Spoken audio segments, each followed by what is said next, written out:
Bonjour, c'est Tracy, bienvenue dans cette nouvelle vidéo et aujourd'hui on va faire la dernière page de notre album, de notre gros projet Saint-Valentin. Donc on commence comme les autres fois par la partie là la plus étroite et là je vais faire une page un peu plus simple parce qu'on a quand même fait pas mal de pop-up et pas mal de choses un petit peu plus élaborées. Donc tout simplement j'ai pris 2 morceaux de papier, on va en faire des fenêtres comme ça. Et à l'intérieur, je mettrai une simple pochette, des espaces photos. Enfin voilà, on va aller sur quelque chose de plus rapide. Donc pour les deux, enfin la fameuse, les rabats fenêtres, là, il suffit juste de prendre votre base de page, c'est 16 cm. Donc du coup, hop, on prend 2 morceaux de papier, 8 cm, 8 mm de gousset parce que je vais quand même mettre une pochette à l'intérieur avec plusieurs cartes, donc ça risque d'être un peu épais, et 1 cm pour pouvoir coller la page. Donc votre morceau là fait 1, 2 et 8, ça fait à peu près 10 cm quoi. Voilà, mais comme je dis toujours, vous adaptez en fonction de votre base. Si elle est plus petite, bah pareil, vous prenez la moitié de votre page, vous ajoutez votre gousset. Le gousset dépend également de ce que vous avez prévu d'y mettre. Moi, je pense que ça risque d'être un peu épais, donc j'anticipe en mettant 8 mm, mais vous pouvez faire des goussets plus petits. Je vais plier et vérifier, comme toujours, qu'on n'ait pas... que les pages ne se chevauchent pas, enfin que mes 2 morceaux-là ne se chevauchent pas si je les colle. Voilà, sinon on n'hésite pas, hop, un coup de ciseau, on enlève le millimètre de trop, enfin voilà. Pour le fermoir, je pense que je vais faire une carte pour fermer. Donc, j'ai pas besoin de m'en préoccuper tout de suite. Je mettrai des aimants tout à l'heure. On biseaute et on colle. Pour l'intérieur, on va faire donc une pochette. Alors, la mesure de la pochette, c'est toujours pareil. On prend notre base. C'est 16 cm. Vous enlevez 1 ou 2 mm pour être sûr que la pochette ne gêne pas là, la fermeture. Et après, on rajoute 1 cm de marge de chaque côté. Et puis voilà. Enfin, j'ai pris une chute de papier. Par conséquent, peu importe la largeur. Là, moi, je sais pas, je sais même pas combien elle fait. 8 cm. 8 cm plus 1 cm pour la marge. Donc, je fais vraiment en fonction de ce que j'ai. Et je vous invite à faire la même chose plutôt qu'à suivre mes mesures à moi. Pareil, on biseaute et on colle. Je vérifie juste que j'ai pas de soucis pour le fermer. C'est bon. Vérifier avant, c'est toujours plus simple de recouper ou de replier à 2 mm d'écart là, plutôt qu'une fois que c'est collé, après ça va s'user prématurément, ça va abîmer le papier, c'est un peu dommage. Une fois que la pochette est collée, on va juste ajouter un petit accordéon comme ça. Donc j'ai pris une feuille A4. La largeur là c'est 13,5. Oui, la largeur là c'est 13,5 et ici c'est 9,5. Donc voilà, 1 cm de marge, 9,5, un pli, 9,5, un pli. Et normalement il vous reste un petit morceau de 9,4, un truc comme ça. Donc ça ira très bien. Et ça on le collera qu'une fois qu'on aura maté. Donc, on va rajouter nos morceaux de papier décoratifs. Je vais chercher des chutes plutôt. Voilà, j'ai trouvé ma chute. Alors, il va pas jusqu'en bas, c'est pas dramatique. Plutôt que d'utiliser encore une nouvelle feuille complète, je préfère utiliser les chutes. Tant qu'on voit pas là la différence, ça gêne pas que le papier aille pas jusqu'en bas. Je vais tout ancrer. Et ensuite, on va y accrocher notre petit accordéon de photo. Alors, on va déterminer à quel endroit on veut le placer. Donc, moi, je pense que je vais le mettre comme ça sur le haut. Comme ça laisse un petit peu de place pour mettre quelque chose dans la pochette. Et donc, vous allez tracer avec le crayon. Alors, on peut aussi le faire directement avec le cutter. Hein. Là, j'ai pas ma plaque pour découper, mais soit vous tracez directement, vous coupez directement au cutter, soit vous tracez votre trait au crayon, zut, et vous n'aurez plus après qu'à découper. On va faire une fente en suivant ce trait-là, comme ceci, et on insère. Alors d'ailleurs, je vais biseauter parce que c'est plus simple pour rentrer la marge. Et on l'insère à l'intérieur de la fente. S'il manque 1 ou 2 millimètres, vous n'hésitez pas. Donc, moi, ça devrait être bon. Vous rajoutez. Voilà. Hop, on va coller. On va coller à l'arrière.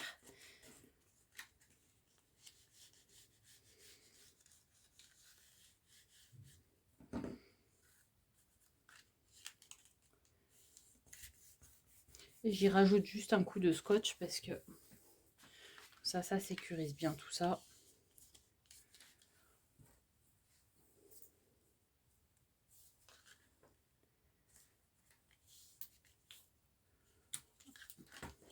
Hop, voilà. Maintenant, on va pouvoir le coller. C'est plus sympa comme ça quand on ouvre, on voit directement le papier. Après, vous avez aussi la possibilité de coller directement un des morceaux. Vous le collez directement sur le papier. Ça peut être aussi une solution. On va coller celui-ci. Le reste après, pour mater le reste du papier, rien de particulier. Je vais sortir mes chutes et tout recouvrir. Donc celui-ci, je vais mettre du papier déco, mais pour le reste, ça va être du papier uni, parce que c'est plus pensé pour mettre des espaces photos.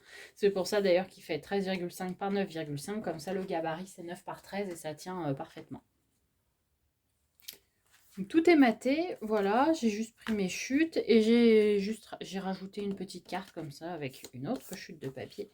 Ça permettra, voilà, de coincer en plus le dépliant.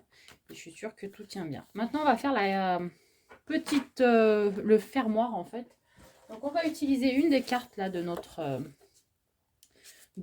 bloc. Alors, je vais d'abord déterminer quel sera le papier de fond. Alors, j'ai un peu changé d'idée. Donc, au départ, j'avais prévu de faire... Voilà, j'ai choisi mes 2 papiers. J'avais prévu de faire une carte comme ça et de part et d'autre, on met un aimant et du coup, ça ferme. Mais comme les cartes sont assez petites, du coup, je me suis dit, on va même plutôt en mettre 2. Et en fait, on va accrocher. Celle-ci, on va la coller de ce côté-là. Et celle-ci, on va l'aimanter ici. Et pour l'autre, ce sera le contraire. Elle va être collée de ce côté-là et aimantée ici. Donc... Alors, pour pouvoir mettre les aimants, il faut du coup pas coller tout de suite. On va préparer nos aimants. Alors, on va commencer par celui du haut. Donc, je vais mettre d'abord mon aimant sur la carte. Voilà. Il sera placé à peu près ici. On va mettre le deuxième aimant par-dessus.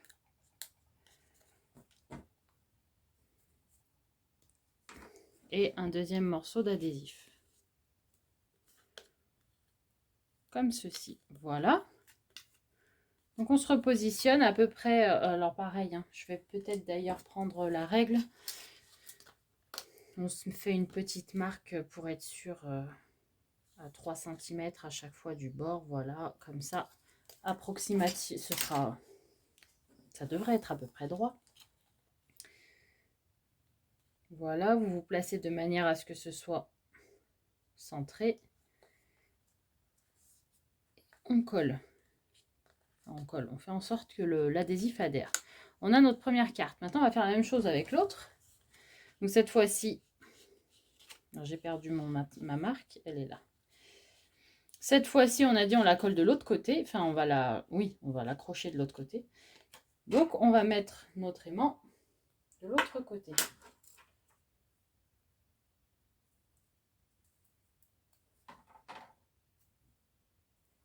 Voilà. Alors, elle est comme ça, donc on va le mettre là. C'est bon. Un second aimant. Donc là, il n'est pas... Voilà.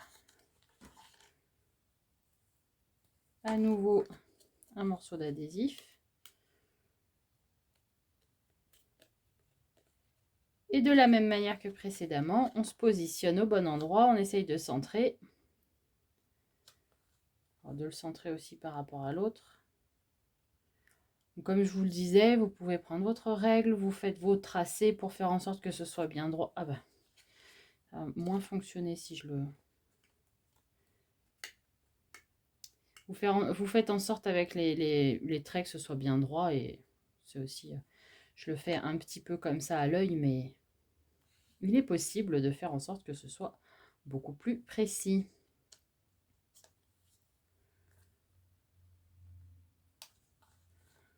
Voilà. Maintenant, on va pouvoir coller nos deux morceaux. Je crois que j'ai pas ancré. Je vais tout ancrer, on colle les deux.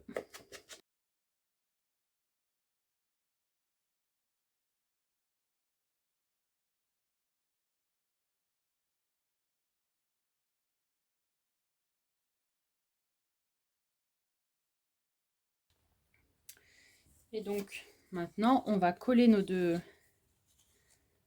zut. Je sais plus. Là, comme ça. Et comme ça. On va les coller de l'autre côté. Donc, hop.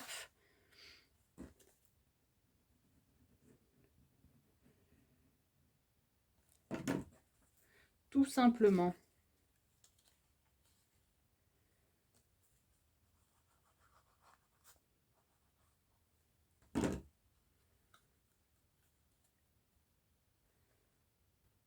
Ça y est, j'ai recouvert donc de papier rose, là, de chute de papier, mais de fermoir. La page est terminée. Voilà, le rendu est plutôt sympa. On va passer à la suivante. Et la suivante, c'est encore des pop-up. Donc, j'ai fait des vidéos spécifiques, des tutos express pour ces interactions-là. Je trouve plus simple de vous faire une playlist avec des tutos, avec tout un tas de tutos express. Et puis comme ça, pour vos projets, quand vous avez besoin d'aller chercher des idées ou des mécanismes particuliers, vous les trouvez directement dans cette playlist-là. Du coup, là, je ne vais pas le refaire avec vous. Je vous mettrai tous les liens des vidéos. Il y en a deux, il y a deux pop-up différents. Donc, je vous mettrai les liens des vidéos dans la barre d'infos. Et je vous invite à aller les voir directement. Donc, pour la première, c'est ceci. C'est simplement du coup deux petites cartes comme ça. C'est un pop-up qui est très très simple, c'était l'occasion de vous le montrer. Puis bon, ça peut toujours sur un rabat comme ça rajoute toujours un petit effet surprise assez sympa. Et la deuxième, c'est les fameuses 4 cartes là que je fais assez souvent parce que j'aime.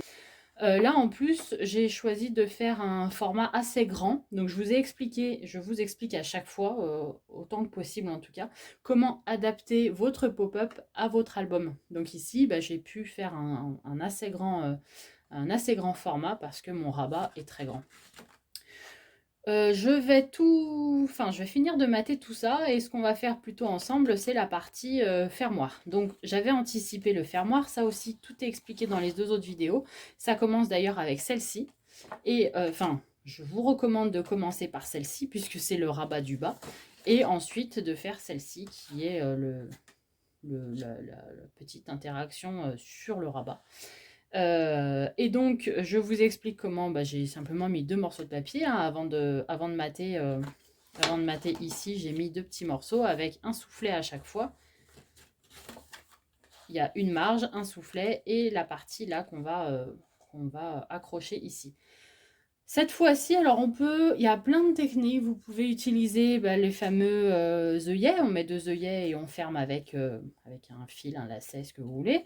On peut également faire mettre des aimants, voilà, qui est un des fermoirs que j'utilise le plus.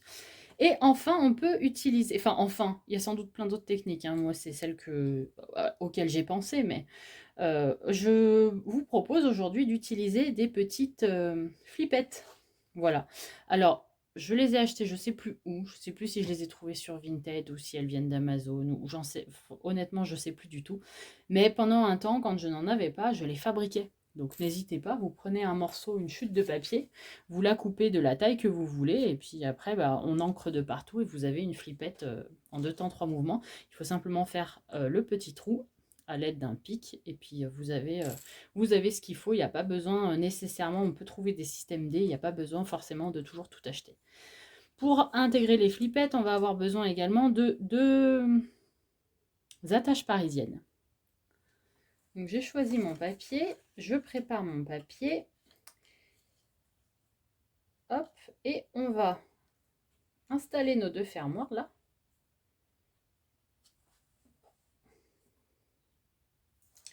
Pour essayer de déterminer à quel niveau il faut mettre la flippette. Donc admettons, voilà, il faudrait la mettre, on va dire par là, pour qu'elle ferme bien. Donc hop, on se marque, d'ailleurs je suis peut-être un petit peu haute. On se marque avec le crayon un point et c'est là qu'on va faire un trou. On va essayer de les mettre au même niveau quand même. Ah, ça a bougé, ça ne va pas.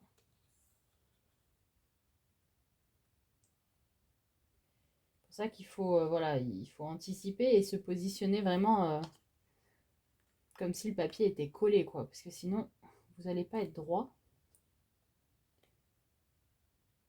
Voilà. Hop, je vais faire mes petits trous. Comme ceci. Ensuite, on va mettre la flippette. Et une attache parisienne. Alors j'ai pris du blanc, bon ça va pas énormément se voir parce que le papier est très chargé. On ferme l'attache, il faut bien la serrer. Bien la serrer et encore je suis même pas sûre que ça suffise. Pour que la flippette tienne bien. Parce qu'il m'est arrivé que du coup, comme c'était mal serré, l'attache bougeait un petit peu, et se décalait, et donc la flippette tenait pas du tout, elle retombait à chaque fois. Voilà, on fait pareil de l'autre côté. Et avant de coller, on va quand même vérifier qu'on a bien placé nos flippettes pour s'assurer que ça fermera bien. Hop.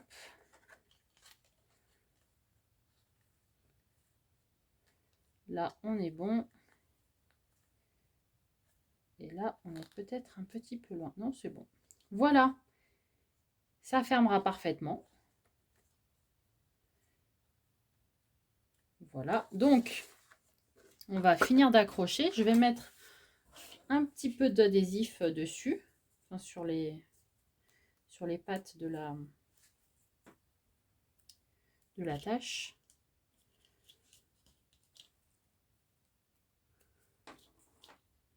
Et on va coller tout ça.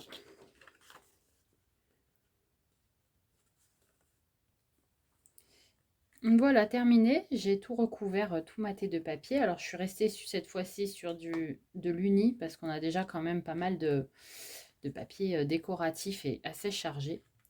Donc, bon, j'ai préféré rester là-dessus. À l'intérieur, il ne vous restera plus qu'à mettre du papier uni ici. Enfin, uni ou décoratif, vous mettez ce que vous voulez. Mais voilà, moi, il me restera juste à mater ici. Alors, le mécanisme, on peut éventuellement le décorer pour le masquer. Je trouve qu'en blanc, là, ça gêne pas du tout. Mais pareil, c'est à vous de voir. Et enfin, on aura les cartes là à ajouter. Mais il reste plus grand-chose à faire. Voilà pour celle-ci. J'espère que cette vidéo vous a plu, que ces petits tutos étaient clairs. Et je vous retrouve très vite pour la suite et la fin de notre album. À bientôt.